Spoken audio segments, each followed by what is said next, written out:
¿Qué onda, hijos de su Big Bang? Bienvenidos a un episodio más de este su podcast científico de confianza. Recuerden que este es un podcast de estudiantes para estudiantes en donde trataremos diversos temas de carácter científico. Sin nada más que decir, comenzamos. Bueno, chavos, el día de hoy el tema que les traemos a todos los que están escuchando este episodio es el episodio número 4, por cierto. Hablaremos de relaciones tóxicas. Vámonos. Pero no de tóxicas en el sentido amoroso, sino no de tóxico.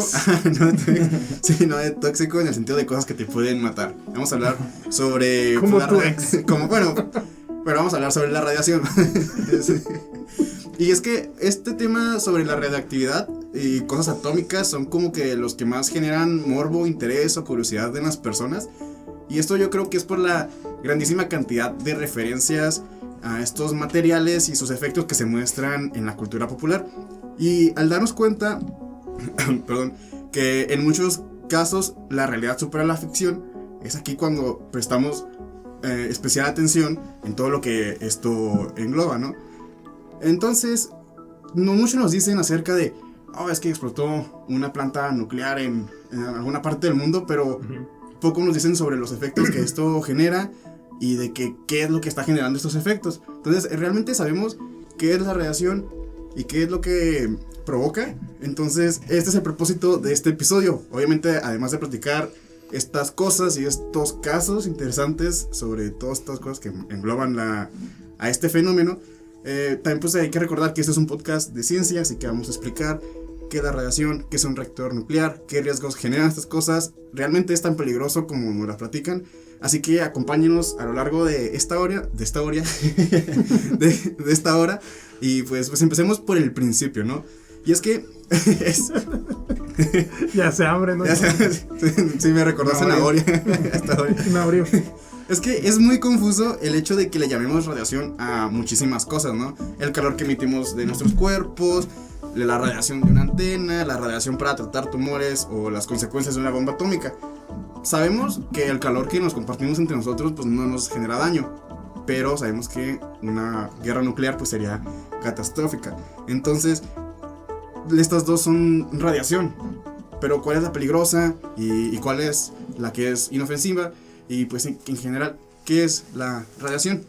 Entonces, para empezar a explicar todo este tema, primero tenemos que empezar desde el principio, ¿no? ¿De dónde surgió todo este asunto de la radiactividad? Bueno, pues primero que nada tenemos que empezar con la historia, ¿no? ¿Qué es la radiación? ¿Cómo se descubrió? ¿Cuáles fueron los primeros avances que se hicieron? Entonces, antes de que la radiación existiera o antes de que fuera algo, porque pues en sí siempre ha existido, ¿no? Entonces, antes de que se descubriera de qué es lo que es, primero William Röntgen lo que hizo fue que estaba experimentando con una placa de cartón que estaba cubierta de cristales de platino y con cianuro de bario, y describió que estos emitían una fluorescencia y que desaparecían cuando se desconectaba la corriente. Después descubrió que estos rayos de luz o estos haces podían atravesar diferentes materiales como madera, papel o incluso aluminio, pero no atravesaban materiales más densos como el plomo. Entonces después él se dio cuenta que si sostenía un aro de plomo y con sus dedos, o sea, con sus manos, se dio cuenta de que se veía el aro de plomo y también se veían los huesos de su mano. Y de esta manera vio que lo podía imprimir en una tabla fotográfica y así fue como se hizo la primera radiografía. Y de hecho un dato interesante es que estos fueron llamados rayos X o rayos Röntgen, ¿no? Por el apellido del descubridor. Pero se llamaron rayos X principalmente porque como no sabía realmente qué eran, porque en estas épocas todavía no existía tal cosa como la radiación, todavía no era ¿cómo se puede decir? Pues algo común, ¿no? Un objeto de investigación. Sí, todavía no era todavía no era un tema de investigación, todavía era algo que no se conocía. Pues igual que en matemáticas, cuando necesitamos conocer el valor de una variable, se le pone la letra X. Entonces por eso fue que se denominaron rayos X. Porque no sabía qué era. De hecho, algo muy... Bueno, a mí se me hizo muy curioso, sabiendo que Röntgen es alemán, que en alemán no se dicen así como rayos X, ¿no? Se dice Röntgenfil. Vil son rayos y su apellido, ¿no? Y está curioso, a mí se me hace pues más que nada curioso, ¿no? Sí, pues de hecho sí está muy interesante porque... O sea, por ejemplo, aquí en México, si te vas a sacar una radiografía, o al menos en español, se podría decir, realmente no dices, me voy a hacer unos rayos X, dices, me voy a sacar una radiografía. Ujú. Pero igual en inglés no hay tal palabra como radiografía. O sea, si te vas a sacar una radiografía, dicen rayos X.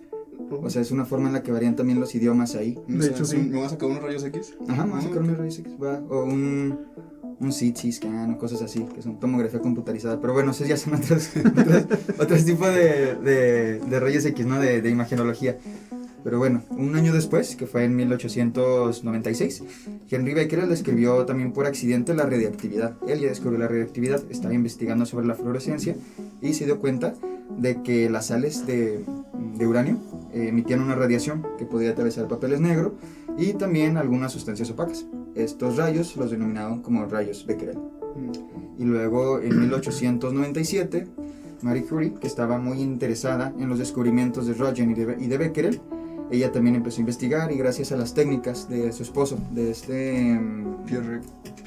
Pierre Curie, pudo medir la emisión de radiación de una pechblenda, que es un material, es un mineral que contiene uranio. Y de hecho ella fue la primera en usar el término radioactivo para poder describir elementos que emitían radiación cuando se descomponen sus núcleos.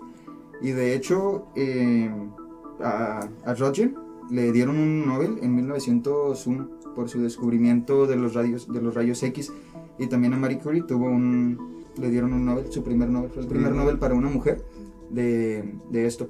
Y también en 1898 descubrió junto con su esposo el polonio y el radio, que fueron dos nuevos elementos radioactivos, y ahí le dieron el Nobel, pero en lugar de física, de química. Y no solo fue la primera mujer en lograr un premio Nobel, sino que fue la primera persona en lograr conseguir 2 premios Nobel en la historia. Tengo entendido que había uno que ganó ella sola y uno que ganó con su esposo y con este Becquerel. Creo que el primero fue el que ganó compartido, ¿no? Sí, el primero que ganó por partido, porque después, pues creo que su esposo falleció y ella creo que el segundo lo ganó ella sola. Y está interesante todo el caso de Marie Curie porque, pues, para empezar, era mujer en una época en la que, pues, no tenían muchas oportunidades las mujeres de hacer estudios y dedicarse a la ciencia. Y segunda, ganar 2 premios Nobel, ser la primera persona en la historia en ganar 2 premios Nobel es algo bien, pues, como de admiración, ¿no? Pero realmente marca la historia, que la primera persona en ganar 2 premios Nobel haya sido una mujer en aquellas épocas, pues sí, realmente da mucho de qué hablar. Y aparte, pues, por la anécdota se cuenta de que, pues, realmente no le querían dar el Nobel a ella, que no le querían dar el Nobel a ella precisamente por eso, por ser mujer. Y creo que el que se interpuso ahí fue su esposo. Le dijo, no, ella o nadie, o algo así. Qué interesante. Y pues está, bueno, me hace interesante porque pues ahí luego te fijas dentro del contexto histórico cómo estaban las cosas. También había investigado que, pues, luego cuando se dieron cuenta de los efectos de los materiales radiactivos, se dieron cuenta de las aplicaciones en la salud que podrían, o sea, es tanto beneficioso como perjudicial para la salud. Entonces Marie Curie aprovechó todas estas propiedades para atender tumores usando radiación y también, ¿cómo se dice? Aplicó, por así decirlo, o adaptó, más bien la palabra, adaptó las primeras ambulancias para tener sus portarrayos X y portarradiometrías para hacer cosas así ambulantes. Eso fue la primera ambulancia con radiación. Lo inventó ella, pero eso sí me sabía, que interesante también. Y pues bueno, ya que ¿tienes algo más del Pues nada más que Rutherford después de eso descubrió que en los materiales radioactivos los átomos se desintegran en otros elementos. O sea, fue lo que descubrió, que realmente los materiales radioactivos, los átomos, se desintegran en otros átomos de otro elemento. Un elemento radioactivo se convierte en otro elemento estable, no radioactivo. Buscan la estabilidad, ¿no? O sea, Rutherford fue el que lo descubrió, ¿no? Pero también creo que Marie Curie fue la que realizó la teoría de todo la teoría de la relatividad, que dice que pues los átomos son inestables. Pero, ¿qué tal si hablamos ya? O sea, estamos hablando de radiación, pero sí no hemos dicho qué es la radiación. Pues fíjate que qué bueno que lo preguntas, porque precisamente era lo que estuve investigando yo, porque realmente, a la radiación, pues, generalmente, ¿cómo la tenemos? ¿Ustedes cómo ven cuando alguien te dice, radiación? O sea, ¿tú con qué lo relacionas inmediatamente? Es con algo como peligroso. radiactivo, ¿no? Todo eso. Entonces, yo quiero hacer mucho hincapié en que no necesariamente tiene que ser eso. Bueno, eso es una de las... es uno de los fenómenos en donde la radiación sale a reducir, una de las diferentes tipos de radiaciones que hay. Pero la radiación prácticamente la vivimos durante nuestro día a día. Y lo podemos ver porque, por ejemplo, la definición de radiación en sí es básicamente transferencia de energía, o bueno, más bien propagación de energía, ya sea a través de un medio material o en el vacío. Y esto lo podemos ver, por ejemplo, el calor en sí es radiación, pues la radiación térmica. Cuando lo podemos ver, que es la famosa primera ley de la termodinámica, que si tú tienes un vaso de café que está caliente y le pones hielo, pues eventualmente vas a ver que el café por su temperatura le va a transferir calor al hielo, y por tanto van a ir ahí ciertos fenómenos en donde eventualmente el hielo pues se va a derretir. Entonces ahí esa transferencia de calor implica una radiación térmica. Entonces ahí es un ejemplo. También la radiación puede ser pues la luz misma, ¿no? Y de hecho también viene hincapié a eso de lo que mencionaba, porque también pueden ser, por ejemplo, tanto partículas, o sea, transferencia de energía entre partículas subatómicas, como pueden ser los protones, los electrones y así, y las ondas electromagnéticas, que en sí vendría siendo lo que es, por ejemplo, la luz, y todas las variantes que pueden ser, por ejemplo, las microondas, las ondas de radio, la luz visible, los rayos gamma, todo ese tipo de, los infrarrojos, ultravioleta, todo ese tipo de, que es el rango, ¿no? de las ondas electromagnéticas, que a mayor longitud de onda son ondas, por ejemplo, iniciamos primero, creo que son las ondas de radio, ¿no? Son las más grandes, que son del tamaño de pues de estadios, ¿no? O así. Creo que como de edificios, ¿no? Sí, en la foto de siempre creo que son edificios. Ajá, son ondas muy grandes que precisamente pues son de radio. Y luego las microondas, que ya son más chiquitas, pero que están alrededor de 1 centímetro, como por ahí, que son pues las que usa el horno de microondas para calentar la comida. Después se encuentran lo que vendrían siendo el infrarrojo, que básicamente eso lo podemos interpretar, por ejemplo, creo que son las lentes de visión nocturna y todo, que interpretan, por decir, la temperatura en colores, que básicamente te está queriendo decir, pues creo que la temperatura de un objeto, ¿no? Entonces ya ves ahí, lo interpretamos generalmente a que si un objeto es más rojo, es más frío, ¿no? Y si es más azul, es más caliente, ¿no? O es al revés. Las imágenes es al revés, pero en la vida real, pues, das bien como si sí, pues, azul es más como con las estrellas. El azul es más caliente. Las estrellas más frías son las estrellas rojas y así, y las más calientes son las azules. Y luego llegamos a lo que vendría siendo la luz visible, que es prácticamente la que nosotros podemos percibir con nuestros ojos, que son básicamente pues todos los colores, ¿no? Del rojo hasta el violeta. Y de hecho ahí viene el nombre de infrarrojos. Infra es por debajo del color rojo, que son todas las longitudes de onda por debajo de los 700 nanómetros, si mal no estoy. Y después está un rango de las ondas visibles, que son las que podemos ver, hasta los 400 nanómetros, que es donde se encuentran los violetas. Y ahí pasamos a lo que son pues los rayos UV, los rayos ultravioleta, que ultra pues por arriba de los violetas, pues, que son todos aquellos, por ejemplo, creo que el sol irradia una gran cantidad de rayos UV, no estoy seguro, creo que también en supernovas de cierto tipo y todo. Y luego ya de arriba en adelante nos encontramos todo lo que vendría siendo los rayos X, los rayos gamma, que pues ya son ondas realmente muy energéticas, que su longitud de onda es muy muy muy pequeña. Y por lo mismo hay que destacar eso, que hay diferentes tipos de radiación también. Creo que los dos que podemos diferenciarlo así en tipos vendría siendo lo que es la radiación ionizante y la no ionizante. Básicamente la no ionizante es aquella que no arranca, no ioniza la materia, no arranca electrones de los átomos, bueno, o de las moléculas de los materiales o de los compuestos de nosotros, ¿no? Mientras que la radiación ionizante sí, esa, como su nombre lo dice, genera iones en la materia, que un ion, básicamente para el que no está familiarizado, es un átomo que ha sido cargado eléctricamente. Ustedes saben que los átomos en su estado natural, por así decirlo, son eléctricamente neutros, que tienen la misma cantidad de electrones que de protones en el núcleo. Entonces, como no podemos, quiero hacer un paréntesis así, no podemos en teoría quitar protones del núcleo. Que bueno, yo sé hasta donde sé sí se puede, pero eso ya es otro rollo. Sí, o sea, naturalmente no se quitan protones del núcleo, pues. Bueno, sí, pero por otras cosas. Entonces, generalmente se ioniza con los electrones, en donde si gana más electrones, se carga negativamente, y si los pierde, se carga positivamente. Entonces, así es básicamente cómo funciona esa, y creo que eso es la que llama más la atención, porque generalmente es la que se relaciona con toda esta onda de la radiactividad y todo eso. Y pues básicamente se divide en los tipos de partículas que se pueden generar. En primer lugar se encuentran las que vendrían siendo las partículas alfa. Las partículas alfa son básicamente átomos de hielo,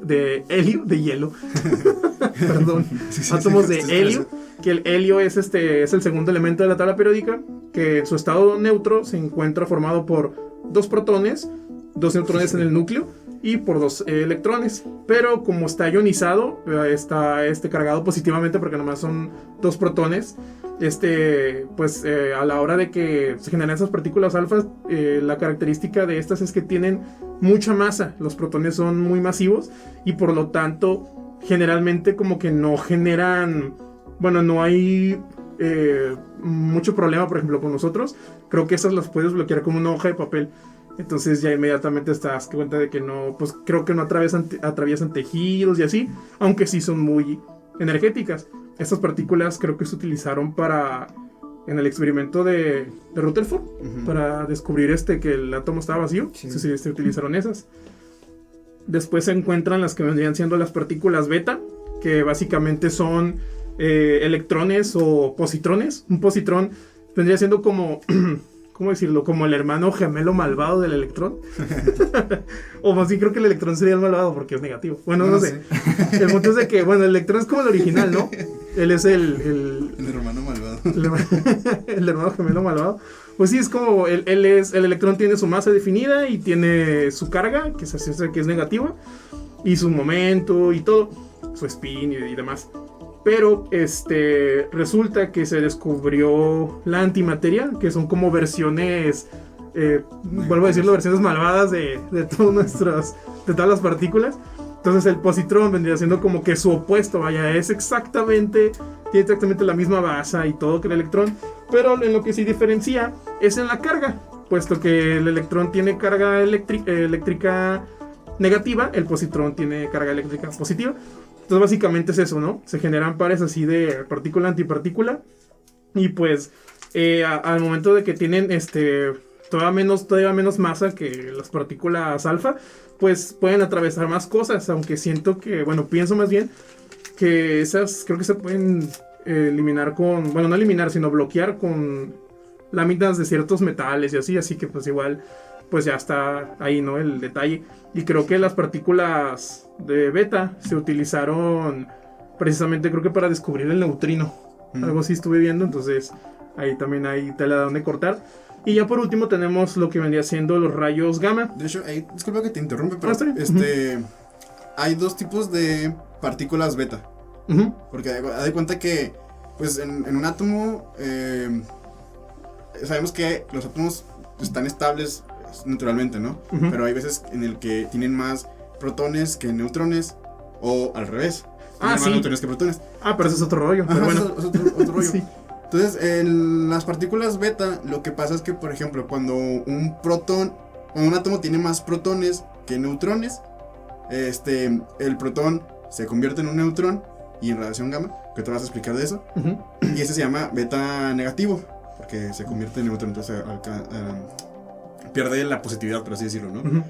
Y al revés, cuando tiene más neutrones que protones, el neutrón se convierte en protón, se llama beta positivo. Entonces es básicamente el mismo proceso, pero es al revés.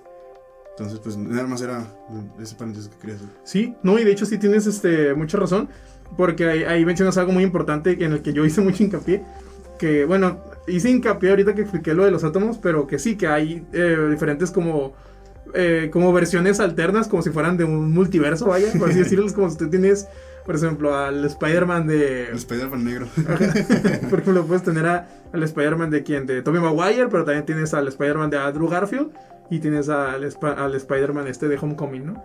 Entonces, por así decirlo, pues todos son Spider-Man. Pero la diferencia radica en, pues, ciertas cosillas que ya inmediatamente lo hacen, pues, un personaje diferente, ¿no? Y pasa lo mismo con los isótopos de los elementos, que vendrían siendo básicamente un elemento que cambia su número de neutrones y ya por ende tiene otras propiedades y tiene un comportamiento distinto. Por ejemplo, el caso más sencillo es el el hidrógeno. El hidrógeno creo que tiene dos versiones, creo. Está lo que vendría siendo, creo que la normal, que naturalmente es nomás un protón en el núcleo con un electrón. Y luego es, corríjanme, el deuterio. El deuterio es el que tiene un neutrón, un protón en el núcleo y un electrón. Y luego se encuentra el tritio o titrio. ¿Titrio? Creo que es... Tritio. Ay, disculpen el trabalenguas que me eché. Pero bueno, que básicamente ese tiene dos neutrones, un protón en el núcleo y el electrón. Y ya tienen comportamientos muy diferentes. Por ejemplo, el hidrógeno pues es el gas, ¿no? Que es más abundante en el universo y todo.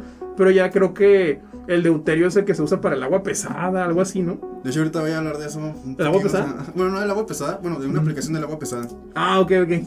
Pero sí, no estoy mal, sí, deuterio, sí, ¿no? estás muy bien dicho. Bueno, yo investigando la noche y sí, experto en partículas. Está bien. Pero bueno, ya me quedé aquí pendiente. Pues ya para terminar aquí con la radiación ionizante, pues tenemos lo que vendría siendo los rayos gamma.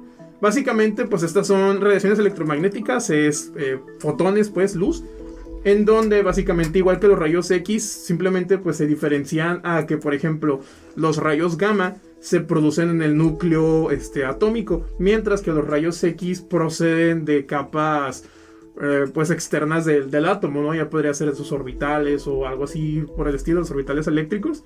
Y debido a que son partículas muy energéticas, para que tú las puedas detener es necesario que tengas una pared de hormigón así muy grueso o de plomo para que pues ahí puedas detenerlo. Y pues creo que hasta ahí llegamos con la radiación ionizante. Entonces, en definitiva, ya sabemos cuáles son los tipos de radiación que hay. ¿Sabes cuál es la radiación peligrosa? Yo digo que la ionizante. Tú dices. Yo creo. Exactamente, es la radiación ionizante, es la que tiene tanta energía que puede quitarte electrones de todos los átomos en tu cuerpo, daños en el ADN, tumores, muerte en la célula, y las otras tipos de radiaciones como los microondas, los infrarrojos, pues no te hacen nada básicamente, ¿no? Y pues existe una unidad que mide estos efectos en la salud debido a la radiación ionizante, que se llaman los sieverts. Sieverts, algo así, no sé cómo se pronuncia bien. Por ejemplo, para que poner como que en perspectiva cómo se mide esta escala, los radiólogos tienen un límite de exposición a la radiación de 50 microsieverts al año. Y pues todos, aunque no seamos radiólogos, estamos expuestos a una cantidad de radiación constante. Por ejemplo, una persona normal como tú, como yo, o como Raúl, o las personas que nos estén escuchando, reciben al año una cantidad de 0.3 microsieverts solamente por vivir, básicamente. Y por ejemplo, tomar un avión te expone a 0.0003 microsieverts. Hacerte una radiografía te da 0.05 microsieverts. Comer un plátano al día durante un año te da 0.036 microsieverts. O sea, es más que subirte a un avión. Y tomarte una tomografía computarizada te expone a 7 microsieverts al año. Los astronautas que regresan a la Tierra después de estar 6 meses en el espacio llegan con una cantidad de 80 microsieverts al año. Y pues hasta ahorita no ha regresado uno con un dedo extra o algún ojo en alguna otra parte del cuerpo. Entonces pues no es tan...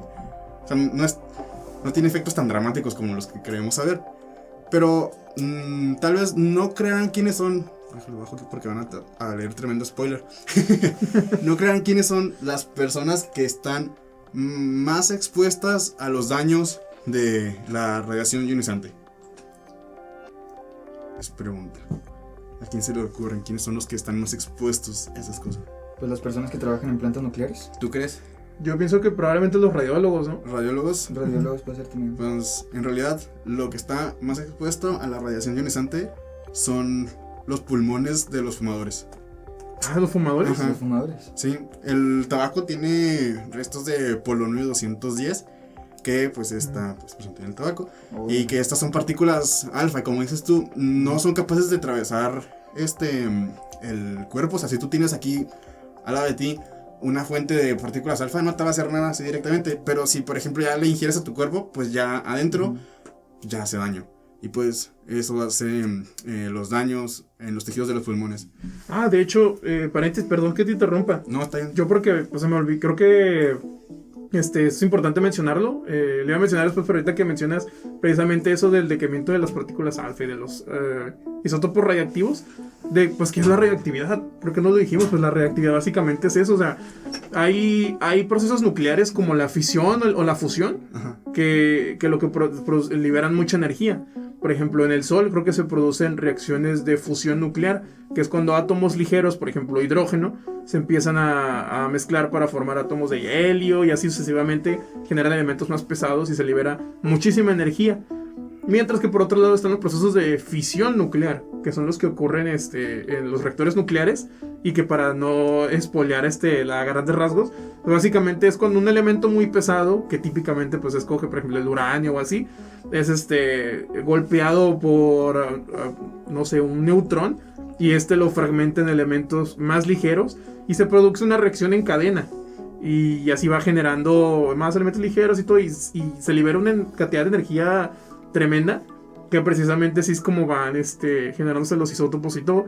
Hay ciertos isótopos que son estables y otros que no. Y creo que, bueno, corrígeme, ¿no? El polonio que acabas de mencionar lo es, ¿o no? El polonio 210 no es estable. No es estable, ¿no? Sí, emite partículas alfa, que son las que dices tú que están hechas de... Sí, pues son como helio. Son núcleos de helio ionizado. Y pues bueno, pues después de todo este contexto, todo el contexto que hemos dicho, sabemos si hay alguna forma de aprovechar toda esta energía que generan estas interacciones en los núcleos de los átomos, o aprovechar estos efectos. Pues la verdad, pues sí, usamos para producir energía eléctrica. Es una de las principales aplicaciones, los principales usos que le damos.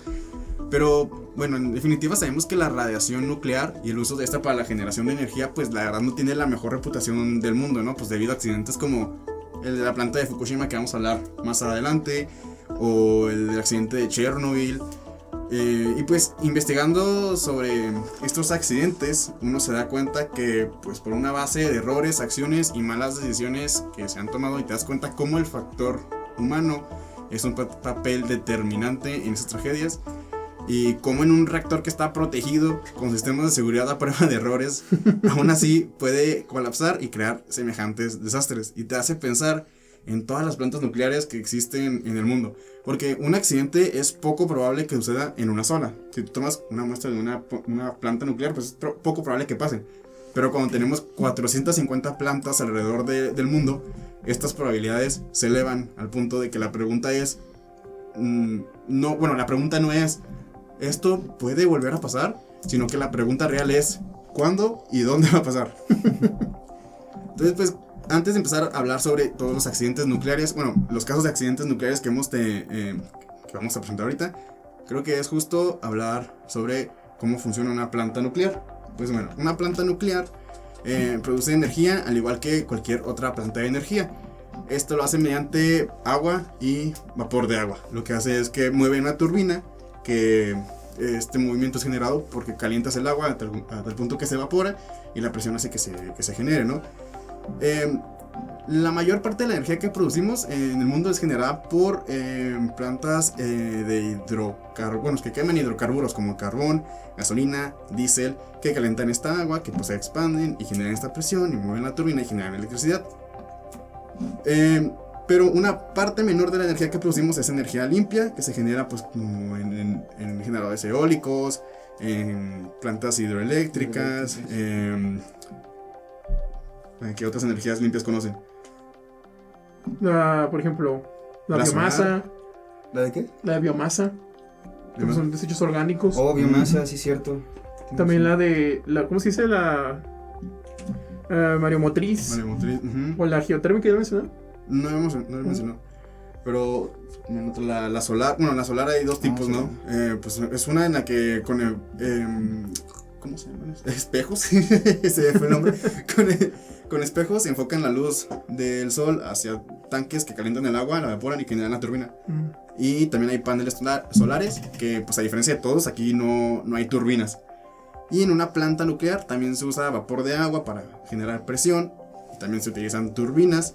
Pero aquí lo que calienta el agua no es la combustión de la quema de algún hidrocarburo, sino que es un reactor nuclear que calienta porque el agua, calienta el agua porque tiene un montón de material radiactivo adentro, y que si tú tienes material radiactivo como una pelotita de uranio, pues quítate de ahí, o sea, deshazte de ella, te vas a morir.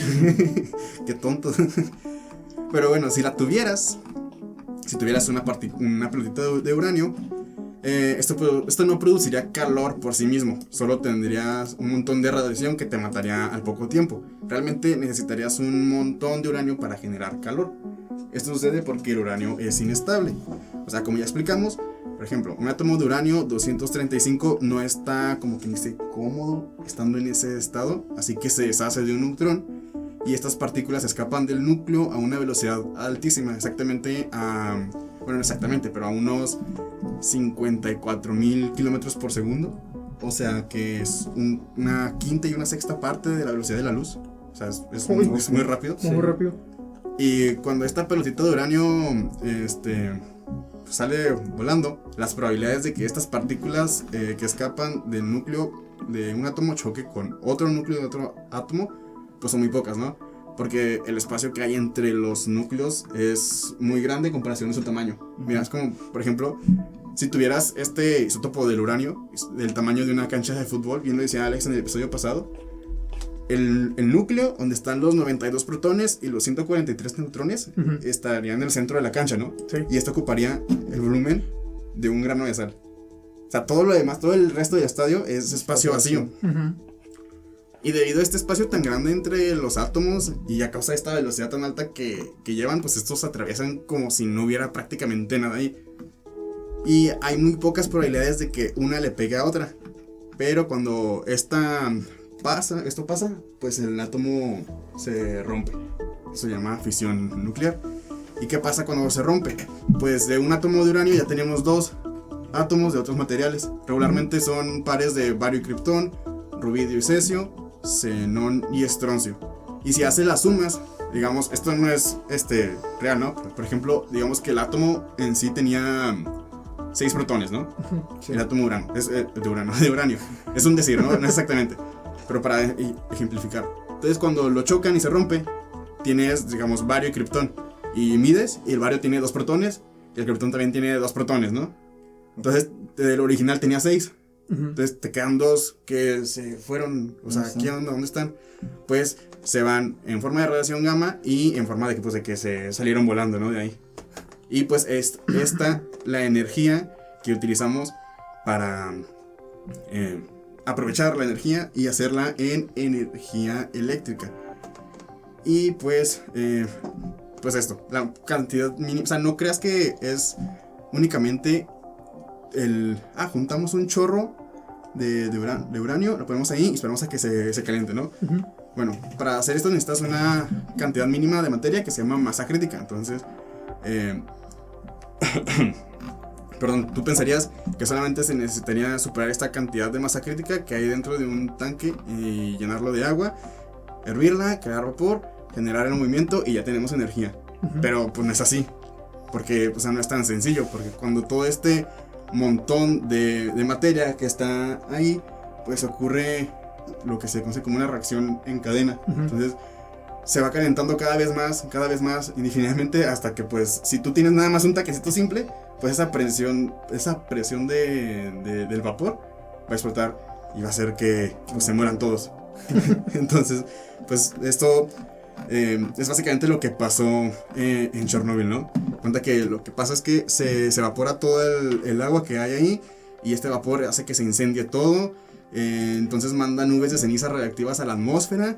Entonces se sigue calentando hasta crear una cosa que se conoce como una lava radiactiva, que iría derritiendo todo lo que hay a su alrededor. El contenedor en el que está, la mesita en donde la pusieron, el piso, y está el concreto sobre el que está está cimentado, ¿no? Y esto fue lo que pasó en Chernobyl. Y aún con todos los esfuerzos que se hacen para enfriar esta lava, a día de hoy, 35 años después del accidente de Chernobyl, se sigue derritiendo el concreto. ¿Verdad? Sí, de la planta, del reactor nuclear. Y pues en un reactor nuclear esto es el principal objetivo, que no pase esto, ¿no?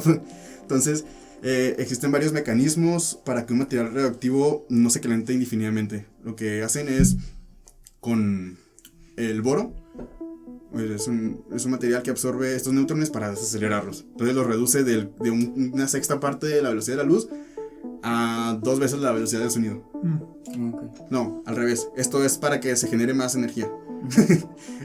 Que van así, van Sí. a Sí. mangas, ¿eh? No, pero aquí Pero sí. me estoy confundiendo. No, mira. Lo que pasa es que hay 2 formas en las que trabajan los... Bueno, hay 2 cosas que hacen los reactores nucleares. Ajá. Que es conseguir que este proceso de calentamiento sea más o que sea menos. Para que sea menos se usa el boro, que absorbe los neutrones. Entonces ya no pueden chocar, ¿no? Porque ya están absorbidos. Y del otro lado está el proceso de hacer que choquen. Así que pues van a tener más energía. Esto se llama... Es con materiales que se llaman materiales moderadores, que es como que contraintuitivo de que vas a moderar, pero vas a conseguir que haya más energía. O sea como que, ¿qué onda, no?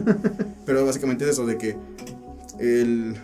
con materiales moderadores reducen las velocidades de 1/6 de la velocidad de la luz a 2 veces la velocidad del sonido, haciendo que pues sea más probable que choquen entre ellas. Así que es esta reacción en cadena más, ¿cómo decirlo? Más probable. Y esto se usa agua pesada, ¿qué dices tú? Así. El agua pesada es buena para hacer esto, ¿no?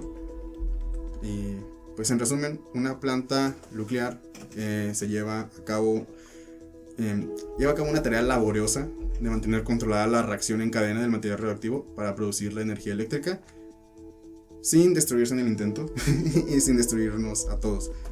Y pues así funciona una planta nuclear. Ahí por un que hablé mucho. Ya podemos hablar de estos errores que han habido. O sea, es como que dices, ok, es una tarea sencilla de cuida que no se te caliente demasiado. Pero pues hay un gran historial de casos en el que esto pasa. Sí, pues en un ambiente ideal podría llegar hasta ser un poco fácil, mientras tengas Que suena fácil. o sea, mientras tengas, ¿cómo decirlo?, las formas de cuidado correctas, mientras sepas cómo actuar. O sea, realmente es un proceso que no tiene por qué fallar, ¿sí me explico? O sea, pero hay cosas que no siempre son causas humanas. Por ejemplo, lo que pasó en Fukushima, ¿no?, en Japón en 2011. Ahí no fueron causas humanas, ahí no fue un error humano. Lo que pasa es que hubo un sismo de magnitud 9. O sea, no es poca cosa. Y un tsunami, no, pero Creo que fue tsunami. el sismo provocó el tsunami. Sí, o sea, no fue poca cosa. O sea, un sismo de magnitud 9 no es como que te puedas preparar para eso, ¿no? Ajá. O sea, que sí puedes prepararte, pero no es 100% seguro que te vaya a funcionar. Y menos en una planta nuclear, donde siento que la estabilidad es algo muy, muy frágil. Entonces, pues eso pasó en el 11 de marzo del 2011 y pues eso provocó la liberación de importantes emisiones radiactivas en el agua. Eso pasó a 220 kilómetros del noreste de Tokio y pues fue una gran afección y creo que, si no me equivoco, creo que ha sido la más cercana a esta fecha, o sea, la más reciente. Creo que ha sido la más reciente porque han habido varias en la historia, Sí. pero si no me equivoco, esta es la más reciente porque pasó en el 2011 y si no... Pero si de no esa estoy magnitud, mal, ¿no? Supongo. Ajá. Y si no estoy mal, creo que no ha habido ninguna otra catástrofe nuclear así de ese tipo más recientes. Pues por ejemplo, fíjate que es interesante lo que mencionan ahí porque pues es como, yo he visto que últimamente se ha agarrado una corriente así de ir en contra de la energía nuclear, ¿no? O sea, antinuclear, no sé cómo se le diga. Porque también estuve viendo de que, por ejemplo, países como, por ejemplo, Alemania y así, que habían sido, pues, potencias nucleares en un momento, o Japón también, mismo Japón, que la mayoría de su energía nuclear, la mayoría de su energía eléctrica proviene del sector nuclear, que están desmontando, pues, plantas y todo, precisamente por el miedo de que si llega a pasar algún tipo de estos errores que pues, van a ser catastróficos, pues, que se evite la mayor cantidad de desastre, ¿no? Pero no sé, a mí la verdad me hace ruido eso porque... pues al final de cuentas, pues hay muchísimas ventajas de la energía nuclear.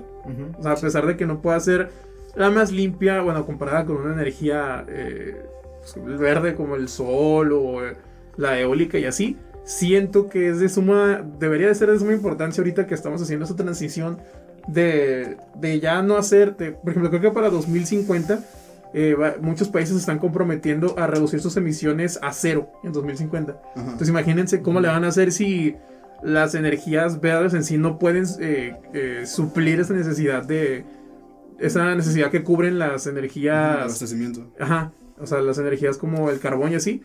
Entonces, no sé, yo siento que pues ahí hay un tema muy turbio, ¿no? Chance. Ujú. Sí, pues de hecho yo siento que es como el tipo de energía más rentable que se puede conseguir. O sea, porque por ejemplo tienes los hidrocarburos, Ujú. pero pues es la mayor contaminación, ¿no? Como dices, los países lo que quieren es erradicar o disminuir lo más posible las emisiones de carbono en la atmósfera, ¿no? Ujú, de CO2. De CO2. Entonces, pues está ese tipo de generación de energía, ¿no? Ujú. Pero también están las energías renovables, como la eólica, las hidro... Ujú. ¿Cómo se llaman? Hidrocarburos. Y los hidrocarburos y todo No, eso. más bien, No, o sea, las los verdes son hidrocarburos. los hidrocarburos son No, el la petróleo y las el gas. hidroeléctricas, la hidroeléctrica. Hidroeléctricas, Ajá. Sí, bien seguro. Sí, así, hidrocarburos, sí. Sí, No, de las hidroeléctricas, Hidroeléctricas. de energía eólica, solar, Ajá. todo ese tipo de cosas realmente no son rentables porque como tú dijiste ahorita, no te dan un sustento para lo que se necesita. Y la energía nuclear sí la da. sí. Nada más que la gente Le tiene miedo. ya está muy asustada. Ujú. Porque realmente, pues sí tienen sus razones para Sí. estar asustadas. No es como que ha pasado poca cosa. Y ahorita les voy a explicar unas cosas que... Uno de los motivos por los cuales hay que estar asustados de la energía nuclear. Ok. Pues como con cualquier otro, o sea, por ejemplo, hace poquito el accidente que pasó en el Golfo de México con la... ¿esa cómo Con se la dice? central petrolera, ¿no? Ajá, la planta petrolera que estaba ahí, o sea, estaba ardiendo y luego, pues, o sea, parecía de película. Sí, parecía Y han habido muchos accidentes, no solo con la explosión, por ejemplo, de plantas petroleras, sino con derrames de marea negra en el mar y así, que matan a un chorro de fauna marina y todo. Entonces, bueno, yo nada más poniendo ahí, para que no se haga debate, nomás es el comentario. Oye, Alex, hay disculpa que te interrumpa, pero ¿no Ujú. tenés de casualidad tu cargador ahí contigo en tu mochilita? Ah, sí. ¿Me lo prestas, por favor, para que esto siga grabando? No, pues no pasa nada. ¿Se corta o ahí se deja? Déjalo, ¿no? Se deja, No sí. te creas, no. No, pues son parte, Como quieran. es parte del episodio, es parte de La la vida. convivencia. Sí, que sepan que pasa, que es perfecto todo. Pero bueno, Uy. ahí está, que ya me queda 10%. Entonces, no sé, siento que ya hablé mucho, pero igual me gustaría muchísimo hablar sobre este tipo de cosas. Entonces les repito que hay que recordar las preguntas respecto a los accidentes nucleares va a salir los chicos en todo el episodio. De si se puede, o sea, que la pregunta no es si se puede o no se puede volver a ocurrir algún accidente nuclear, sino que la pregunta es ¿cuándo y dónde? Y en el caso de nuestro país es más preocupante porque pues sabemos cómo es, ¿sabes? Y el historial de negligencia y corrupción que tenemos pues sabemos que no es el mejor. Así que pues vamos a hablar de Laguna Verde. ¿Saben qué es Laguna Verde? Sí, pues... Bueno, yo tengo una idea, pero... A ver, no, dinos.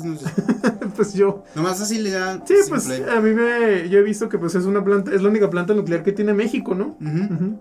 ¿Tú has escuchado de Laguna Verde? Yo la verdad sabía que México tenía nada más una planta nuclear, pero no sabía cómo se llamaba. Bueno, la planta nuclear de Laguna Verde es una planta localizada en la costa de Veracruz.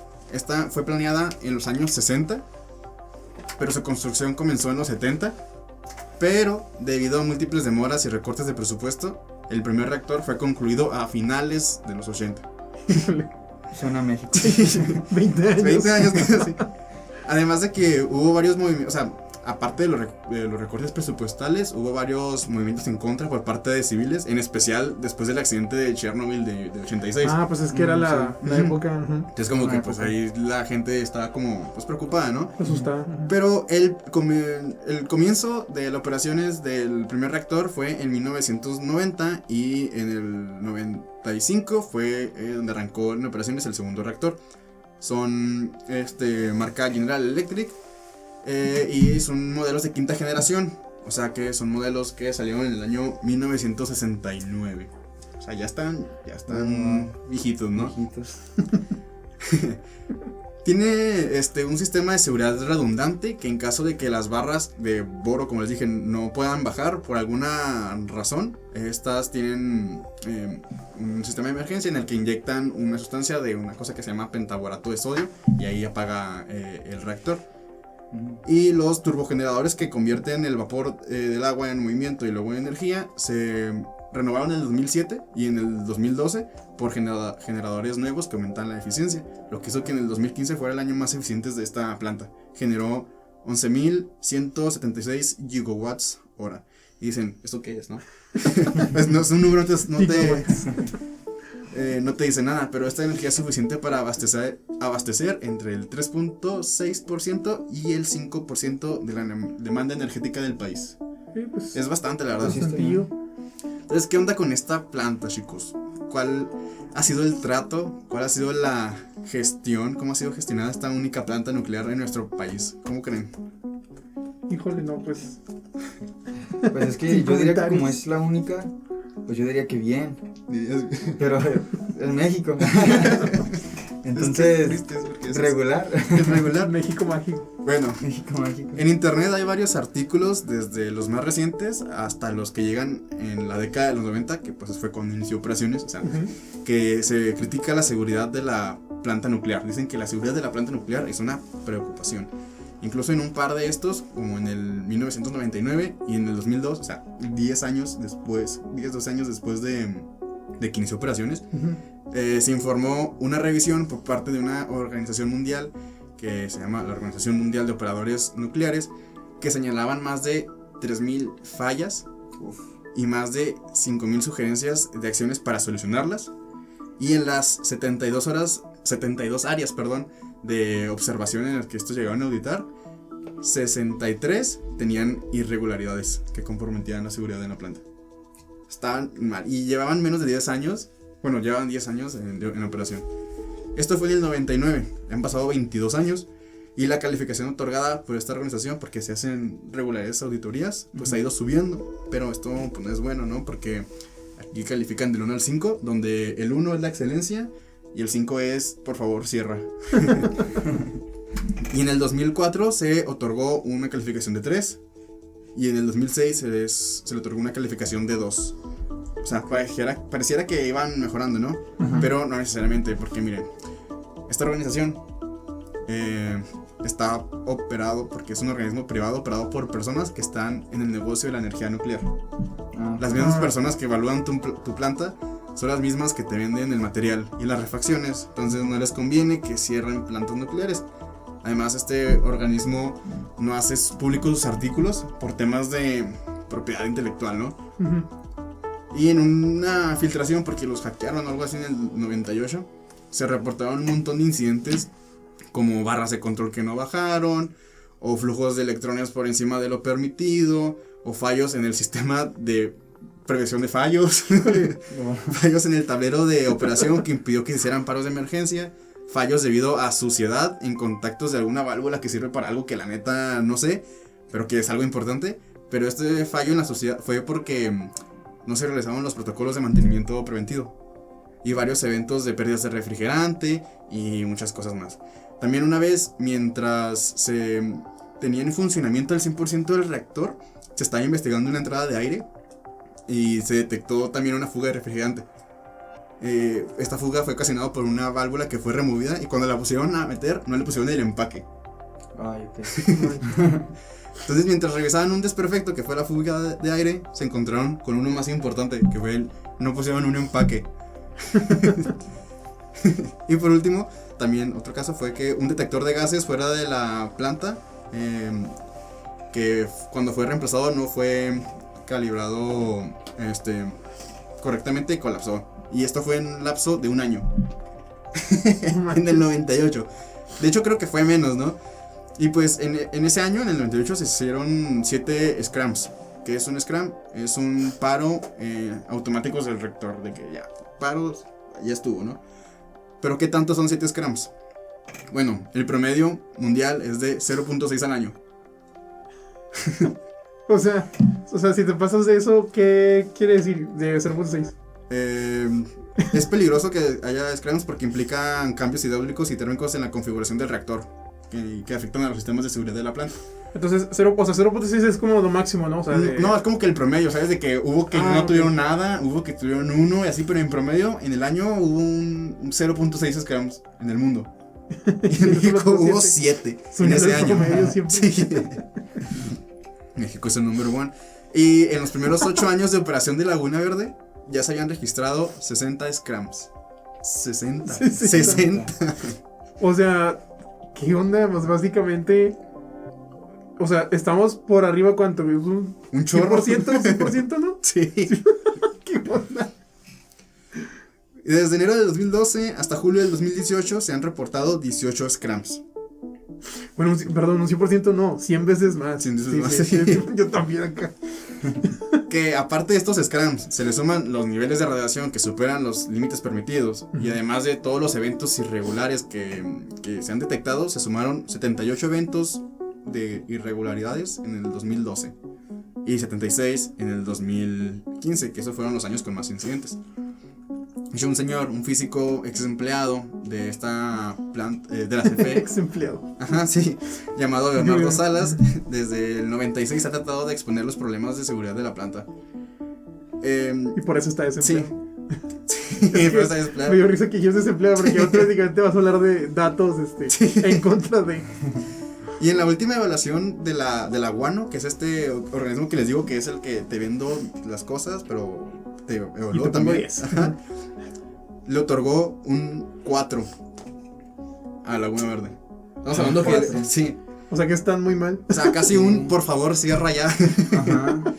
Y esto es preocupante porque un organismo privado que no le conviene que cierres tu planta, te está recomendando que cierres tu planta. Entonces esto es que algo está terriblemente mal.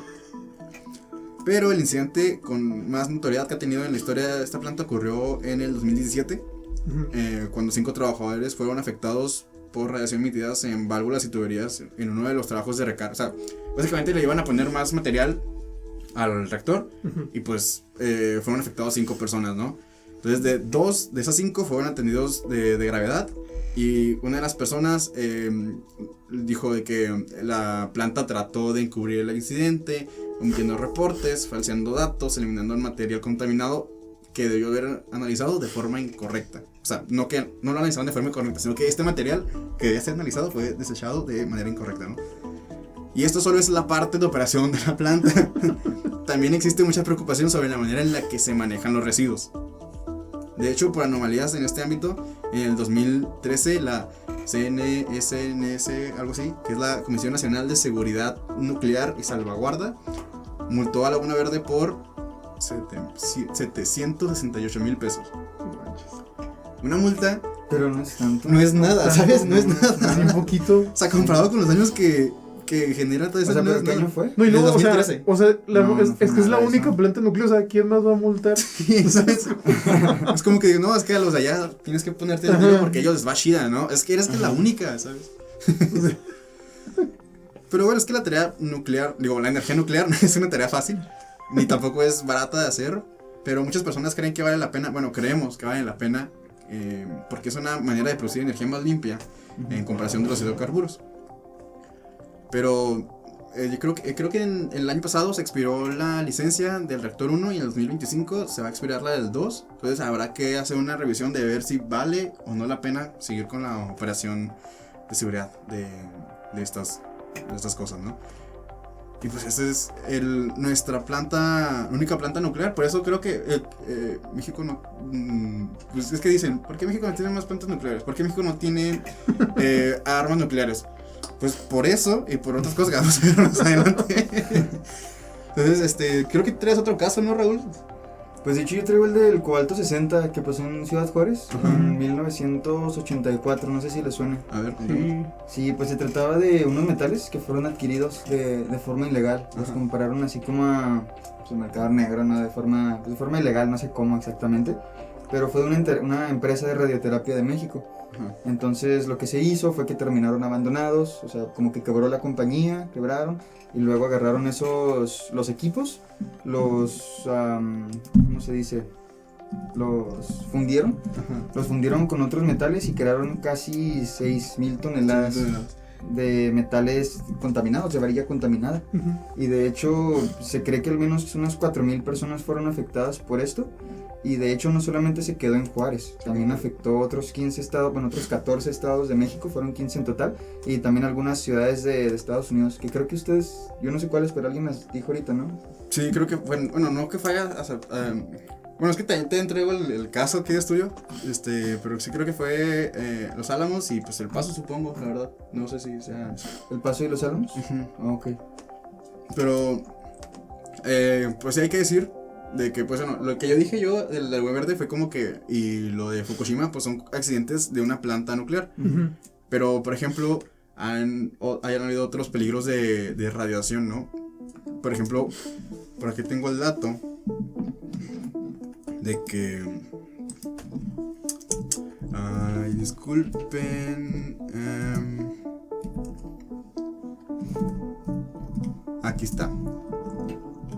En México, según un informe solicitado por Animal Político a la Comisión Nacional de Seguridad Nuclear y Salvaguarda, la CNSSC, no sé, desde 1979 hasta el 2016 han habido 65 casos de fuentes radiactivas perdidas, robadas o extraviadas en el país. Varios de estos casos, las fuentes fueron perdidas en fuentes de agua, así que no fue posible recuperarlas. O sea, se cayeron al mar, a algún lago o algún pozo de agua y ya no se pudo recuperar. Y en 22 de estos 65 casos que han habido, las fuentes no se han recuperado. En un tercio. Están perdidas, nadie sabía qué onda. Y pues eso es lo que pasó exactamente en el caso que dices tú del cuarto de Ciudad Juárez.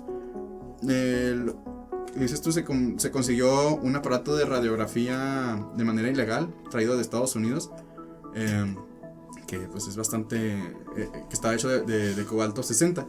Y pues, creo que tú estás leyendo un poco sobre eso, no sé si quieres decirnos algo. Pues no, o sea, yo porque estaba verificando yo mis fuentes porque había visto que supuestamente, o sea, todo el merequetengue del hospital, que compró la unidad esta de radioterapia y todo, o sea, lo he hecho de forma ilegal precisamente porque no quería pagar importación o algo así de Estados Unidos.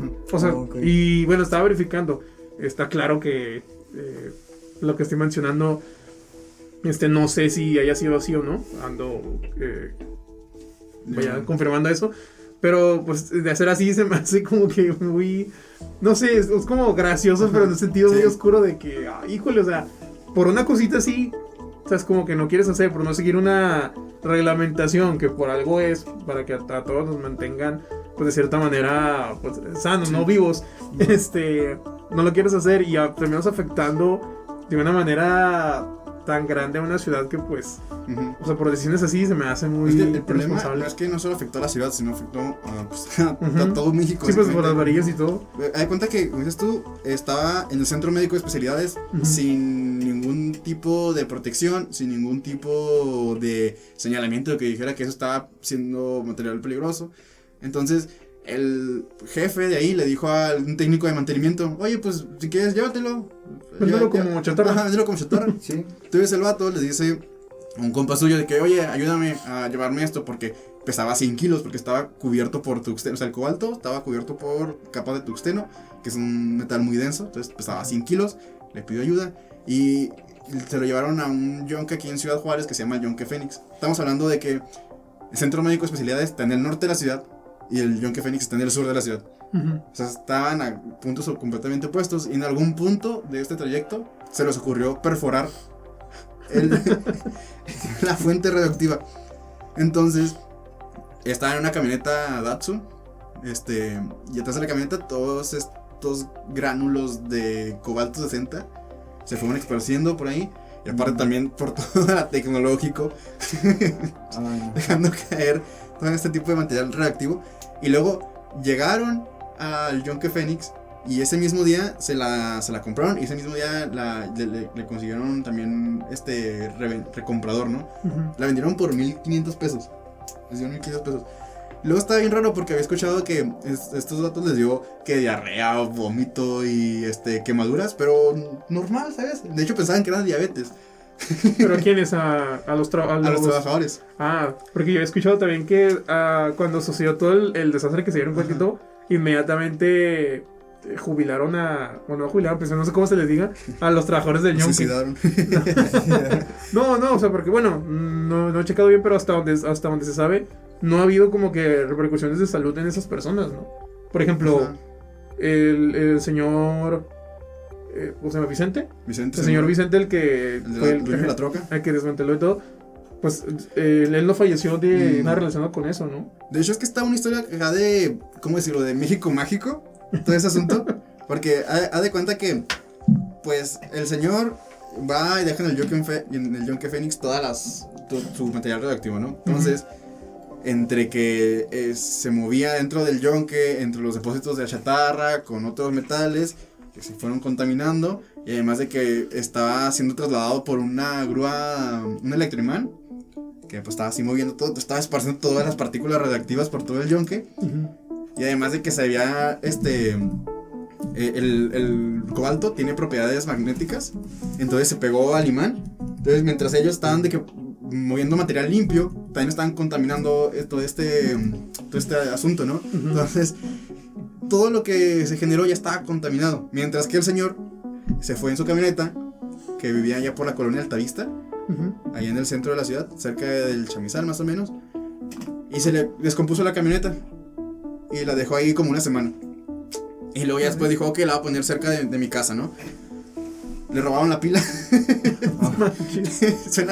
Suena bien de que no es cierto, ¿no? Pero sí pasó. Le robaron la pila y estuvo ahí 40 días. La camioneta radioactiva estuvo ahí 40 días. 40 días. Entonces ahí había niños que jugaban, señores ahí que se ponían ahí a pistear ahí las caguamas ahí arriba de la camioneta, porque pues sí, es como que una camioneta, la bajas, te sientas y a gusto, ¿no? Ajá. Pero no sabían que tenía daños colaterales, todo este asunto. Mientras tanto, en el yonke fue vendido todo este material a una empresa que se llama Aceros de Chihuahua, que esta a su vez la exportó a compañías de Durango, de Monterrey, de San Luis Potosí, e incluso también haya exportado a Estados Unidos. Entonces todo este material radioactivo fue a otras partes del país. Luego imagínate, este material también fue esparcido por todas las carreteras de México y así. Entonces pues se hizo un desastre. De hecho se dice que es el mayor accidente nuclear que ha habido en la historia del continente, porque no se sabe exactamente la cantidad de daño que generó, porque no hay registro. Y lo irónico de esto es que pudimos no habernos dado cuenta, porque esto se dio como de manera accidental, porque estaban en Estados Unidos trocas de esta compañía de Aceros de Chihuahua y iban a entregar ahí por Los Álamos alguna cosa y se perdió. Entonces dijo, pues me vengo por acá y así. Y en Los Álamos está un centro de investigación nuclear, que fue donde se inventó la bomba nuclear. El proyecto Manhattan fue hecho ahí. Ah, sí. Entonces tienen detectores que generan, bueno, que detectan la más mínima cantidad de radiación, ¿no? Bueno, anormal, porque hay radiación de fondo. Imagínate, están ahí en el laboratorio bien a gusto y de repente pasa la camioneta y te empiezan los detectores. Entonces, ¿qué pedo? Entonces con las cámaras de seguridad detectaron la camioneta, ya tenían detectada la camioneta, las placas para quién era el trabaja. Entonces la compañía le pasó que en estos moteles se queda, en estas paradas tiene que echar gasolina y así. Tenían que encontrar la camioneta sí o sí en lo más que se pueda, y tardaron como 2 días, ¿no? Los gringos en encontrarla. Y está bien curioso porque se dice la anécdota de que el señor estaba en un motel ahí en Estados Unidos, que salió y acá bien como en todo histórico en el 9312 estaban todas las camionetas y un squad de soldados ahí tratando de contener a esta camioneta radioactiva. Y ya de ahí empezaron a investigar de dónde había sido la fuente, determinaron que era cobalto 60 y empezaron a hacer muestreos con ayuda de Estados Unidos, obviamente, porque si no nos hubiéramos dado cuenta nunca de cuál fue la fuente de aquí. Llegaron que la fuente fue el Centro Médico de Especialidades de Ciudad Juárez. O sea, fíjate que me estás contando todo esto y que no tiene nada que ver, ¿no? Pero uno se le viene el título de la película esta, de una serie de eventos desafortunados. No le he visto. No, o sea, no tiene nada que ver.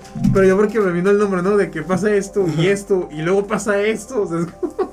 Sí, no, suena muy no sé, como muy negro. Sí, güey. o sea, suena como que, o sea, si lo ves en una película dices, no manches, O sea, eso, eso eso no existe. Parece humor, simplemente. Sí, Ajá, parece pero, un- pues, Cosas que pasan Ajá. Y como luego, para que sucedan muy específicas. Ajá. y luego cuenta que consiguieron todo el material radioactivo que pudieron, porque incluso en algunas, de hecho, si tu casa fue construida en 1984, en cualquier parte de México, probablemente, no hay una probabilidad de que tenga varillas de radiación.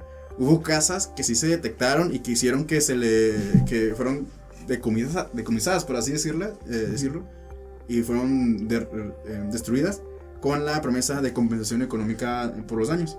Pero debido a que al año siguiente ocurrió el temblor del 85, les dieron prioridad a estas víctimas y muchas personas se quedaron sin su casa o sea, gente que no tiene nada que ver de otro lado del país perdió su casa. Entonces Pues es recolectaron que- todo. A ver, No, perdón, no, adelante. Es que no, iba a mencionar que era lo mismo que pasó en Chernobyl. O sea, o sea, realmente el error fue, pues sí, negligencia. ajá. Sí. Porque, bueno, dejando de lado, por ejemplo, Fukushima o demás desastres nucleares que han sido por otras índoles, estos, si te fijas, son en sí por corrupción, negligencia. Ujú. Y es lo que me llama más la atención. Porque dices, no manches, o sea, ¿cómo es posible que se lleguen, o sea, tienes que llegar a esos extremos, ¿sabes cómo? Y de hecho, voy a hablar más de cosas de negligencia, porque cuando una vez tenían ya, bueno, todo el material que pudieron conseguir, que aquí tengo el dato, de las 6.500 toneladas que dijo Raúl que fueron creadas, solamente se recolectaron, aquí lo tengo, 2.370. Una tercera parte de lo que se produjo. Entonces ya contaron todo esto. Varillas, escombros, todo esto dijeron, hey, ¿dónde vamos a poner todo esto? Entonces lo pusieron en una zona ahí por donde está el cuartel militar, en Ciudad Juárez, y lo que pensaban dónde iban a hacer el cementerio radioactivo, ¿no? Que de hecho, cuando se detectaron eso, que dijimos que la camioneta de este señor quedó ahí 40 días, como que, ¿qué pasó con esa camioneta? Haz de cuenta que detectaron que esa camioneta tenía grandes niveles de radiación y la pusieron en el chamizal, cubierta con malla ciclónica, con letreros de que no se acerque, con 2 personas ahí cuidándola todo el tiempo. 2 personas están todo el día expuestas a radiación. No manches. O sea, no, pues debe decir, de por sí llevaban el traje de protección. No, es que pero no sabían, porque esto fue antes de Chernobyl, antes no se sabía tantos efectos que tenía la radiación, ¿sabes? Y entonces, ya después, al final, para cerrar este caso de cobalto 60 en Ciudad Juárez, todos estos desechos radioactivos están en un cementerio radioactivo en Samalayuca. Están ahí separados, enterrados y cubiertos por un chorro de concreto. Y pues ahí están. Y pues eso. Y ¿traes otro tema? Es que te entrego yo mi último timilla. No, es que sí, yo sí me puse acá a investigar la tarea, chavos. Pues yo nada más tengo, pues ya lo único que me queda son los usos de la radiación. Entonces, No tanto de la energía nuclear, pero más bien la radiación, usos que se les podría dar. ¿y tú traes otro tema? Pues o? básicamente lo mismo de, por ejemplo, las aplicaciones en radioterapia y todo, pero Ok, entonces déjenme terminar con este último caso de cosas. Como ya vimos, bueno, hemos platicado de poquillo de Chernobyl y todos tenemos el contexto de qué es lo que ocasionó pues, lo de Chernobyl, ¿no? De que una nube de electrones, de material radioactivo invadió Europa y afectó a muchos países del mundo, digo, de Europa. Pero la verdad es que sus efectos fueron más grandes y tuvieron un alcance mayor a lo que se cree, llegando a tener víctimas incluso de otro lado del mundo, como aquí en México. Suena extraño, pero eso sucedió, ¿no? Es como una historia de terror esto, porque neta, esto es como que yo dije, no puede ser. Es una historia de terror, pero esto da más miedo porque son reales. sí. Y pues todos los accidentes radioactivos son aterradores, ¿no? Y este caso sale ocasionalmente en algunas conversaciones sobre estos incidentes porque no es muy conocida, ¿no? Esta historia se llama La leche radiactiva de Konazupo. Ah, sí. Mucha Sí he gente... escuchado. ¿Se ha escuchado de esto? Sí. Bueno, ahorita me vas a confirmar. No, Sí, nomás he sí. escuchado, Ok. pero sí. Mucha gente no tiene idea de que esto sucedió y tal vez no le tocó vivirlo porque pues o simplemente lo olvidó porque ya pasó mucho tiempo. Pero mientras se investiga sobre estos temas, te das cuenta que casos como estos no deben ser olvidados nunca, ¿saben? Entonces, vamos a ver qué pasó. El 26 de abril del 86, uno de los reactores de la planta nuclear de Chernobyl en Ucrania explotó y duró días incendiándose, enviando una nube de radiación a la atmósfera, afectando a varios países de Europa. Ya lo explicaron en otros lados, supongo que ya saben más o menos, ya hay un video de Esto Comunica que habla sobre eso. Entonces, no vamos a hablar del caso de Chernobyl a fondo. Pero esta nube radiactiva permaneció en la atmósfera durante varios días y finalmente se disipó. Pero en Irlanda cayó en forma de lluvia, de lluvia radioactiva, regando los campos de cultivo y pastoreo con agua que venía cargada de material radioactivo como estroncio 90 y cesio 137. Y pues es que Irlanda es uno de los mayores productores de lácteos en el mundo y exporta su leche a países como México. Y desde la década del 70, México ya importaba grandes cantidades de lácteos procedentes de Irlanda para garantizar el abasto de leche en el país. Aunque Irlanda era uno de los... Bueno, aparte de Irlanda, había otros 3 países que le importaban leche a México. Este dato es importante más adelante. Entonces, cuando pasó el accidente de Chernobyl en el 86, pues se sabía mucho menos acerca de los efectos y daños debido a la exposición de materiales con radiación ionizante. En Europa se convocó una asamblea de emergencia para elaborar un plan para salvar a la población de los países que pudieron haber contaminado sus alimentos por esta nube radioactiva y los riesgos de consumir estos alimentos. Y se estableció un límite de 370 becquerelios por kilogramo. Es que esta es una cantidad que excede por mucho la exposición a la radiación ionizante que puede tolerar una persona en circunstancias normales. Esto porque no les conviene perder todos sus cultivos, ¿no? Y en México, mientras tanto en México, uno pensaría que si una alerta en Europa acerca de contaminación por radiación en países de Europa, uno la pensaría en comprar estos productos, ¿no? Esta leche que le compraba México e Irlanda. Pero no fue el caso. Llegaron barcos con miles de toneladas que seguían llegando al puerto de Veracruz como si nada hubiera pasado. Por otro lado, en Brasil se dieron cuenta de que Irlanda quería exportar esta leche radioactiva y dijo en él, no queremos hacer leche radioactiva y así. Y el entonces embajador de México en Brasil dijo, a ver, ¿por qué no la quieres? Y dijo, no, pues que está cochina, ¿no? Y le mandó un mensaje a México porque dijo, oigan, yo sé que ustedes también le compran leche a Irlanda, ya no le compren, está este rollo. Y entonces le empezó a decir al secretario de Relaciones Exteriores, al secretario de Salud, al secretario de Comercio y a otras más autoridades mexicanas que la leche irlandesa representaba grandes riesgos para la salud de los mexicanos, pero decidieron no actuar. ¿En qué año fue, Fernando? En el 86, después de Chernobyl. No manches. Durante el resto del año del 86, 11.300 toneladas fueron distribuidas y comercializadas. La mayor parte era para la empresa Conasupo y la comercializada en forma de leche liconza, que al estar subsidiada por el gobierno, esta se podía vender en precios menores para que estratos más pobres de la población pudieran alcanzarla pues, a mejor precio, ¿no? Y se distribuía en ciudades, en campos, en todos lados. Pero la leche radioactiva no solo fue empleada por Conasupo, muchos de estos lotes fueron comprados también por empresas privadas de alimentos. Mira, aquí les doy una lista: Nestlé, Carnation, Turín, Danone, Marinela, Yakult, Santa Clara, entre otras que no son tan conocidas, así que pues no las voy a mencionar.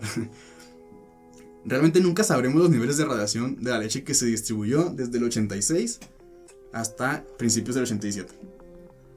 Pero por ser los meses que eran inmediatamente posteriores al desastre en Chernobyl, podemos decir que eran muy altas, tan altos que consumir un solo vaso de atole era suficiente para incapacitar a una persona adulta a la semana. No manches. Sí, de que te lo tomas a la semana ya te moriste. Bueno, no te moriste, pero ya estabas incapacitado un ratillo, ¿no? Ajá. Y esto fue lo que pasó con el batallón de infantería marina en Veracruz. Uno a uno los infantes de marina fueron enfermando con lo que parecía ser una infección estomacal. Y cuando la mayor parte del batallón estaba fuera de combate, comenzaban a investigar qué fue lo que provocó estos malestares, ¿no? De estar descartando todas las comidas hasta llegar al atole preparado con leche en polvo. Y al investigar el origen de la leche en polvo, resultó ser que había sido comprada de manera ilegal en un proveedor que le había sacado como robo hormiga en uno de estos cargamentos que venían de Irlanda y estaban almacenados en una bodega en el puerto de Veracruz. En ese entonces, el vicealmirante Manuel Rodríguez Gordillo, digo su nombre porque pues es una persona que... No, si tú crees que tienes un currículum chido, esta persona te dice, quédate de este lado. Ese señor en ese entonces laboraba como jefe de Estado Mayor en su base naval, perdón. Era una persona, bueno, es una persona muy preparada en temas como aeronáutica, es piloto de combate en portaaviones, especialista en guerra antisubmarina.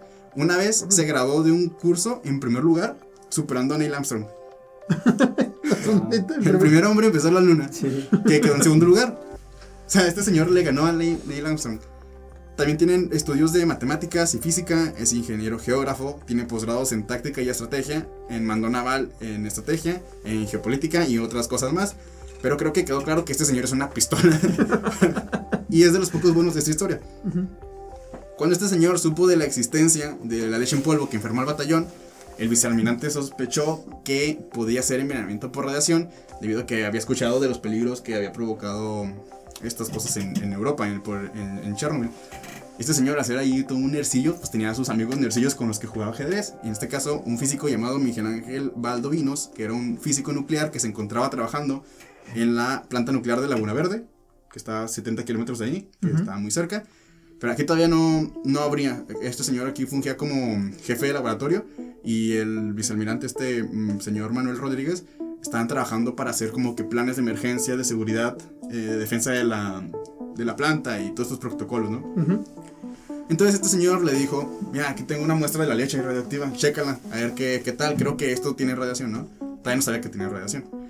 Entonces resultó que después de ser examinada, resultó tener 375 becquerelios por kilogramo. Dicen, ¿qué es eso? O sea, una cifra no te dice nada, te digo. Pero esta es una cantidad superior a la que permitían en Europa. Y según este señor, era 10 veces mayor a la tolerancia del organismo humano. O sea, es muchísimo. Sí. Después de esto, estos dos alertaron al secretario de Marina, Miguel Ángel Gómez Ortega, a través del jefe de operaciones navales, el almirante Mauricio Schlenke Sánchez. Este señor es un personajito bastante peculiar, porque unos años después, en el 90, sería la primera persona en ser destituida de las fuerzas navales en 60 años. Esto por nexos con el crimen organizado y narcotráfico. O sea, sabemos cómo va la historia de corrupción y demás, ¿no? También le enviaron el reporte al secretario de Salud y de Comercio, que ya habían sido alertados por el embajador de Brasil, que estos no habían hecho nada. Pero hacer esto les costó mucho a estas dos personas. Porque mira, al vicealmirante, a Miguel, bueno, al señor que hace todo Shida, al que le ganó el astronauta, le fabricaron cargos de rebelión y de traición a la patria. Fue sometido a un juicio frente a un tribunal militar y finalmente logró un amparo, después del juicio logró un amparo con autoridades federales, pero durante un tiempo lo trasladaron a una isla que se llama la Isla Socorro, que es, hagan de cuenta, el punto más remoto que hay en el país, o sea, lo exiliaron básicamente. Ajá. ¿Y esa isla dónde está? La verdad no sé, ¿te gustaría investigarle ahí? ¿No? Creo que está en el Pacífico, ¿no? Ajá, yo creo que está en el Pacífico. O esa es de Revillagigedo o así. Mientras tanto, al físico que inspeccionó todo esto, lo corrieron de la planta nuclear. Y también, sí, lo corrieron, dijeron, ¿sabes qué? Vete. Porque, pues, por este incidente y porque ha hecho varios reportes criticando la seguridad nuclear de la planta. Así que recibió una invitación del entonces director de la CFE a discutir su reporte. Pero en realidad lo despidieron y este señor asegura que cuando salió, 4 personas lo secuestraron y lo enviaron a Tlaxcuaque, que es un centro de tortura en la Ciudad de México, donde fue torturado por 3 días por descargas eléctricas en los genitales y sumergiendo su cabeza en agua. Por hablar de más. No manches. O sea, todo por tratar de hacer las cosas bien. Sí, es lo triste, ¿no? México. México no es el primero ni será el último. Es lo que pasa cuando intentas cambiar las cosas. Intentó mejorar México. Sí, intentó mejorar México. No fue hasta que la Conosupo recibió un informe por parte de empresas privadas que compraban esta leche en polvo que habían detectado 2.700 becquerelios de radiación. O sea, 9 veces más de lo permitido en Europa. Entonces aquí sí se movilizaron, mandaron muestras al Instituto Nacional de Investigación Nuclear, al mismo tiempo que ponían al tanto a la Secretaría de Salud, Pero obviamente pues ya sabían todo esto, ¿no? O sea, si ya están torturando a alguien para mantener esto secreto, eso de que, ay, sí, ya le estamos diciendo a la Secretaría de Salud, pues era puro cuento, pues para quedar con los buenos, ¿no? Para mantener su secreto radioactivo todavía secreto, ¿no? Entonces CONAZUPO ahorita se encontraba en una carrera contra el tiempo para resolver que esta situación no se hiciera pública. Como respuesta a las muestras enviadas al Centro de Investigaciones Nucleares, básicamente cuando pasó esto, lo que querían hacerle fue como que, ok, ya no te vamos a vender a las empresas privadas, pero tenemos esto que tiene más radiación, esto que tiene menos radiación, así que las vamos a diluir y se las vamos a dar a todavía a los pobres. No mames. Ay, no puede ser, neta. O sea, ya nos descubrieron los clientes particulares, entonces vamos a dársela a gente que nunca se va a dar cuenta de lo que le dimos, los mexicanos pobres que consumen la leche de CONAZUPO. Pero hacer esto resultó que era más caro logísticamente, así que pues ahí lo dejaron, ¿no? Y para estos momentos la leche radioactiva ya había comenzado a salir, sobre todo por un grupo de activistas entonces que se llamaba el Grupo de los 100, que estaban personas como Octavio Paz, Rufino Tamayo, también Carl Sagan estuvo ahí involucrado. Ándale. O sea, no directamente, pero ahí tuvo algo que ver, de algún aporte. Sí. Entonces aquí fue cuando se tomó la decisión final de mandar, entre comillas, todo esto de regreso a Irlanda.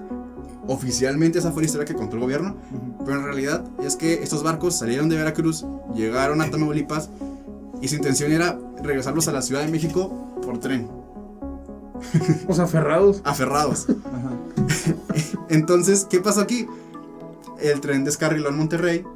Entonces, ¿qué pasa cuando algo en México descarrila o se voltea un camión con alimentos y demás cosas? ¿Qué pasa con eso? Se lo robaron. Se lo roban. Llegó gente que no tenía ni idea de que estaba agarrando y se robaron todo. Y ahí fue donde llega el rastro de la leche radioactiva de CONAZUPO. No puede ser. Aquí me voy a poner en cosas más políticas, pero básicamente Salinas de Gortari, bueno, el Raúl Salinas de Gortari, ¿El era hermano? el hermano, era el encargado de la redistribución de CONAZUPO. Y pues está raro este rollo de por qué necesidad. México no tenía necesidad de permitir niveles de radiación, ¿sabes? O sea, digamos, ok, tienes un contrato con Irlanda que te prohíbe romper estos convenios. O sea, estás amparado por las leyes internacionales de decir, es que es leche contaminada, no la puedo comprar. Y aparte de que, además de Irlanda, se tenían otros 3 países proveedores. O sea, no tenían necesidad, solamente es corrupción y indolencia. Ineptitud.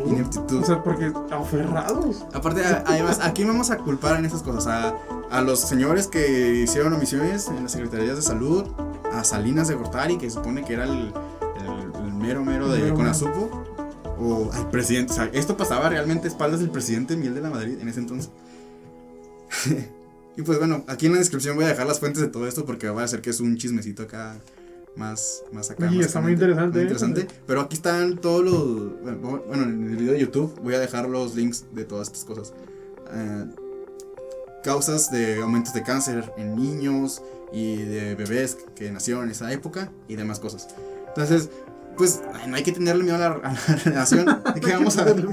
Hay que tenerle miedo a la gente. Hay que tenerle miedo a la gente. La radiación nos da cosas, nos produce cosas mejores y más útiles, como no sé si pues es que es como dice Peter Parker, o sea, todo gran poder conlleva una gran responsabilidad. No, el tío Ben, perdón, el tío Ben. Todo gran poder conlleva una gran responsabilidad. Y el poder que tenemos de poder entender la radiación, la reactividad, los procesos nucleares, nos da un arma muy poderosa para poder avanzar como civilización, pero a la vez, si lo utilizamos mal, también es contraproducente y de maneras muy horribles, como podemos ver ahorita. Pues es que la radiación tiene también sus cosas buenas, no hay que satanizarla tanto, tampoco es una cosa mala que no se deba de usar y nada más dejarla ahí en un lado porque ya tuvimos catástrofes.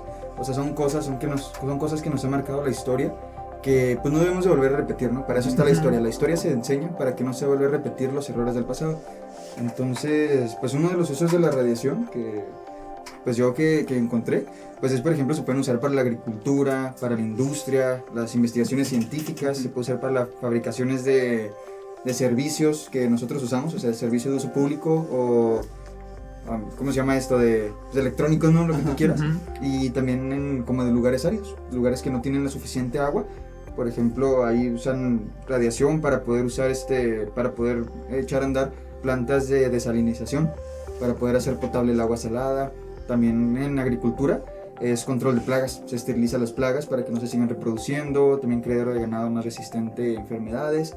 También igualmente no solamente ganado más resistente, sino que cultivos más robustos, que tienen más, pues sí, más resistentes, ¿no? Y para la industria, pues se utiliza, por ejemplo, para comprobar la calidad del acero. O sea, con radiación puedes comprobar la calidad del acero, verificar los fallos en los motores de chorro, que son los motores que se usan principalmente en los aviones, en los jets, ¿verdad? Y también pues en la investigación científica, pues la datación de piezas antiguas, que ahí lo primero que se me viene a la mente es el carbono 14, ¿verdad? Carbono Que se utiliza 14. para ver la antigüedad de huesos, como de materia orgánica, ¿no? Como de materia orgánica, se utiliza para ver la edad de cosas así orgánicas. O también ensayos de medicamentos, tratamientos de enfermedades como el cáncer, como el SIDA, en todo eso se utiliza radiación. Y pues también los detectores de humo, ¿saben que los detectores de humo usan radiación? No sabía. Yo la verdad no sabía. No, pero pues también los celulares, los utensilios antiadherentes, eso tampoco yo no lo sabía. Y cosas como computadoras y los escáneres de seguridad, ¿no? Que vas entrando al aeropuerto, que te escanean tus maletas, que te escanean a ti. Para todo eso se utiliza la radiación. Y son cosas que realmente como que no te das cuenta, pero, o sea, todo eso te está dando radiación a ti. Y no por eso quiere decir que es malo. O sea, siempre y cuando se mantenga bajo el nivel controlado que dices tú, que son de 50... Si eran 50, ¿no? Depende. Sí, de los radiólogos son 50 microsieverts. 50 microsieverts. No, creo que son milisieverts. Milisieverts. Sí, me okay. equivoqué. Ahí. Pero igual, o sea, estos niveles, o sea, nunca vas a llegar a 50 Sí, microsieverts. pues no trabajas ahí. O sea, que vayas, aunque viajes muy seguido en avión, realmente, pues no, y aunque tengas también un detector de humo en tu casa, que tengas un celular o una computadora, realmente no son niveles de radiación que puedan llegar a afectarte. Pues ya para finalizar. Pues básicamente, pues a mí me gustaría concluir con eso, pues que ya mencioné ahorita y que pues seguiría diciendo que pues como todo, ¿no? Tiene sus ventajas, sus desventajas, pero creo que en este caso pues hablan por sí solas las aplicaciones que tienen, por ejemplo, las aplicaciones radioactivas de ciertos elementos o sus propiedades, la radiación sobre todo. Y pues eso básicamente que pues al final de cuentas no le tengan miedo, está de hecho en todo lo que nos rodea, y que básicamente pues que no le tengan miedo, que le tengan más miedo a la gente que a la gente que maneja esto. A la gente que maneja eso, porque pues nunca se sabe, o sea, realmente hay que ponernos truchos con eso y no caer en la desinformación. ¿Una conclusión quieres decir? Pues yo ya concluí. Ya concluí. Pues bueno, yo la verdad pues puse estos casos de desastres nucleares en México, pues porque este episodio va a salir el 16 de septiembre, entonces pues viva México. Pero sí, como dice Alex, a pesar de los peligros que genera la radiación, sabemos que podemos protegernos de ella, y ya cuando estamos protegidos de ella, podemos aprender a manejarla. Y pues para finalizar me gustaría concluir con una frase que dijo Marie Curie, que decía que nada en este mundo debe ser temido, solo entendido. Y ahora es el momento de comprender más para entender menos acerca de la radiación. Y pues nada, se me hizo muy bonito para concluir todo ese... Para alguien que solía agarrar elementos radioactivos pues con la mano. Suena muy potente. Y pues nada, eso sería todo por el episodio del episodio del día de hoy, de esta semana. Y pues nada más de que nos sigan, que le piquen a suscribirse en el botón, siempre había querido decir eso, que le piquen a suscribirse al botón de YouTube, manita arriba, que lo comparten y que nos sigan. Está disponible, saben, en Amazon, en Apple Podcast, en Spotify, en ¿qué más está? En YouTube, también en Amazon Music, sí, Audible. En todos lados, ahí usted nomás búsquele y nos va a encontrar. Así como también nos puede encontrar en nuestras diversas redes sociales. Pues por ejemplo en Instagram, yo estoy como Ale-Salazar. Ahí pueden encontrar como @edsarjón en todos lados. Y yo pues estoy Raúl de Lira, o sea, mi nombre en sí, y luego otra vez _. Y también los invitamos a que sigan el contenido de la cuenta de TikTok que tenemos por parte del proyecto de difusión. La cuenta se llama, ¿cómo se llama? Ingeniería Física Ingeniería UACJ. Física UACJ, y en Donde TikTok. suben ahí TikToks muy, pues, muy cotorrones, tan padres. Y apoyan a sus compañeros también con... Y también creo que también tiene una página de Instagram con el mismo nombre, Ingeniería Física. Así que pues igual también los links los podemos dejar en la descripción del video de YouTube. Ujú. Pues nada más. Pues, Estar con ustedes. sin nada más que añadir, muchas gracias por su atención y nos vemos en la próxima. Adiós.